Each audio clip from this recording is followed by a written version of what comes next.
Marwar bulletin देखने वाले सभी दर्शकों को चंद्रमोहन कल्ला का नमस्कार, राम राम न खम्मा गणेशा। आज के समाचारों में जोधपुर से कांग्रेस के प्रत्याशी कर्ण सिंह उचाड़ा आज जोधपुर पहुंचे तो उनका रेलवे स्टेशन से उनके निवास तक जमकर के स्वागत हुआ। हजारों की तादाद में कांग्रेसी उन्हें मालाएं पहनाने लगे और एक काफिले के रूप में वे रवाना हुए।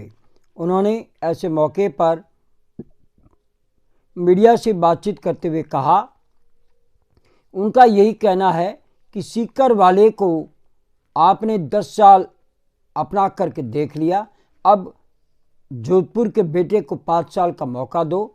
मैं दावा करता हूं कि हमारे नेता अशोक गहलोत ने जहां जोधपुर को छोड़ा था, मैं उसी जोधपुर को और आगे बढ़ाऊंगा और देश विदेश में जोधपुर का नाम रोशन करूंगा।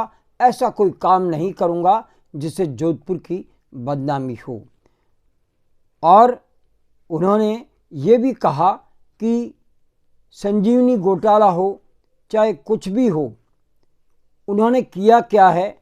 मोदी आते हैं और बड़ी बड़ी बातें करके चले जाते हैं। उन्होंने आखिरकार जोधपुर के लिए किया क्या है, ये प्रश्न आज हम सभी को सोचना होगा। उधर पूर्व विधायक मलखान सिंह भी उनके साथ थे और उन्होंने यहाँ तक दावा किया है कि इस बार जोधपुर की गढ़ रही कांग्रेस की सीट फिर एक बार दिल्ली जाएगी और दिल्ली में हमारी हुकूमत कर्ण सिंह उचाड़ा करेंगे। आपको ये भी बता दें कि कर्ण सिंह उचाड़ा को टिकट देने के पीछे एक तीर से 2 निशाने पूर्व मुख्यमंत्री अशोक गहलोत ने साधे हैं। वैभव गहलोत को राजपूत समाज से वोट दिलवाने के लिए सरकारी कंपाउंडर से अपना जीवन शुरू करने वाले कर्ण सिंह उचाड़ा का जालोर से विशेष लगाव रहा है। उन्होंने अपनी पहली सरकारी नौकरी बतौर कंपाउंडर जालोर अस्पताल में की थी और वहाँ पर रहते हुए ही वे रियल एस्टेट में आए और जालोर में खूब काम किया। तो जालोर के राजपूत समाज के लोग कर्ण सिंह उचाड़ा की इज्जत करते हैं, उनकी बात को वजूद के साथ सुनते हैं। तो दूसरी ओर जोधपुर में गत चुनाव वैभव गहलोत हार गए थे, तो वैभव गहलोत को राजपूतों का वोट दिलवाने के लिए कर्ण सिंह उचाड़ा को, चाहे वो सचिन पायलट गुट से माने जाते हैं, अशोक गहलोत खुद दिल्ली ले गए और हाईकमान से मिलवाया और आखिरकार कर्ण सिंह उचाड़ा का टिकट फाइनल करवा के आए। अब जितनी जिम्मेदारी कर्ण सिंह उचाड़ा जालोर में निभाते हैं, उससे कई गुना ज़्यादा जिम्मेवारी खुद अशोक गहलोत की जोधपुर में होगी, जो गत 2 चुनाव भाजपा की झोली में जा रहा है, उसे खींच करके वापस कांग्रेस की झोली में लाएंगे और हाईकमान को बताएंगे कि जोधपुर में आज भी अशोक गहलोत की तूती बोलती है। आपको ये भी बता दें कि कर्ण सिंह उचाड़ा गत 20 साल से कांग्रेस से जुड़े हैं और उन्होंने कांग्रेस के लिए काफ़ी कुछ किया और पूर्व मुख्यमंत्री अशोक गहलोत के भी आप करीबी रहे, लेकिन एक समय ऐसा आया कि वे सचिन पायलट गुट से माने जाने लगे, लेकिन वर्तमान में वे अशोक गहलोत के नज़दीक आ चुके हैं। और ये भी मान करके चलिए कि दूसरी ओर गजेंद्र सिंह शेखावत ने 2 बार यहाँ से लोकसभा चुनाव लड़ा है और दोनों ही बार अच्छे मार्जिन से जीत करके वे दिल्ली पहुँचे और केंद्रीय मंत्री भी बने हैं।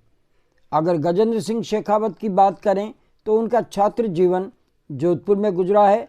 वे जोधपुर विश्वविद्यालय, बाद में जयनारायण व्यास विश्वविद्यालय के छात्र संघ के अध्यक्ष भी रहे और राजनीति में युवा समय से ही जुड़ गए थे। एबीवीपी से जुड़ते हुए वे छात्र राजनीति से ही आगे निकल करके आए हैं और छात्र राजनीति से अब तक वे जोधपुर में रहते हैं, लेकिन रहने वाले वे सीकर के हैं। अब मामला जोधपुर का और बाहरी व्यक्ति का लेकर के कांग्रेस कहने लगी है और गजेंद्र सिंह शेखावत पर जो आरोप लगे हैं और ये भी कहा जा रहा है कि बाबू सिंह राठौड़ शेरगढ़ के विधायक ने ऊपर से भले ही समझौता कर लिया हो, लेकिन मुंजड़ी बल गई, लेकिन बट नहीं गई, ऐसी कहावत है और वही बाबू सिंह राठौड़ भी लागू कर सकते हैं। तो बाबू सिंह राठौड़ गजेंद्र सिंह शेखावत को कितना फ़ायदा देते हैं, कितना नुकसान देते हैं, ये तो चुनाव के समय बताएंगे।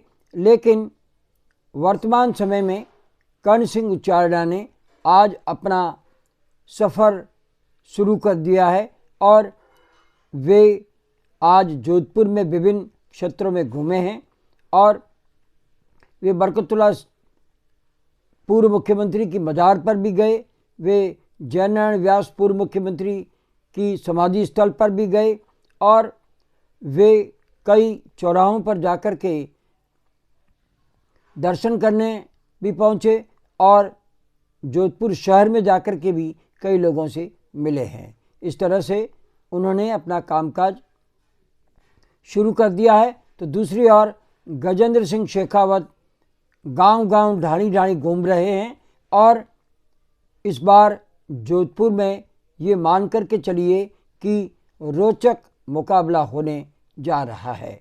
आज बस इतना ही। अगला समाचार बुलेटिन लेकर फिर हाजिर होंगे, तब तक के लिए हमें आज्ञा दीजिए। और आज्ञा लेने से पहले हम जानना चाहते हैं कि आपको ये चैनल कैसा लगता है। अगर आपको ये चैनल पसंद है तो इसे सब्सक्राइब करें, लाइक करें, शेयर करें और इस चैनल को बढ़ावा दें। अब आज्ञा दीजिए। नमस्कार, जय हिंद, शुभ रात्रि, शब्बा खैर।